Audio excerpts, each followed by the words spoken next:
सहाबी रसूल हज़रत खालिद बिन वलीद रज़ियल्लाहु अन्हु ने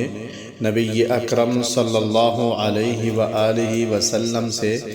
रात भर नींद न आने की शिकायत की। रसूलुल्लाह सल्लल्लाहु अलैहि वआलिहि वसल्लम ने फरमाया, जब तुम अपने बिस्तरे पर सोने के लिए जाओ तो ये दुआ पढ़ो, अल्लाहुम्मा रब्बस समावाति अस्सब'i वमा अदल्लत व रब्बल अर्दीन वमा अक़ल्लत व रब्बश शयातीन वमा अदल्लत कुल्ली जारम मिन शर्रि खल्क़िक कुल्लिहिम जमीअ अन यफ़रुत अलय्य अहदुम मिनहुम औ अन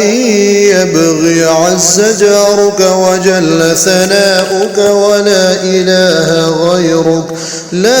इलाहा इल्ला अंत। ए अल्लाह, सातों आसमानों के और उन चीज़ों के रब जिन पर वो आसमान साया फगन है,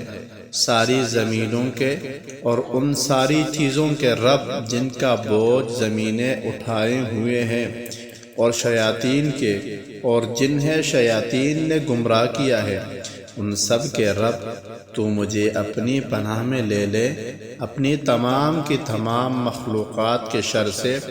ताकि उन मखलूक़ात में कोई मुझ पर जुल्म व ज़्यादती न कर सके और न ही कोई बगावत व सरकशी का मुर्तकब हो। तेरी पनाह में आने वाला गालिब रहता है। तेरी हम्द व सना बड़ी अज़मत वाली है। तेरे सिवा कोई माबूद बरहक नहीं और माबूद तो बस तू ही है।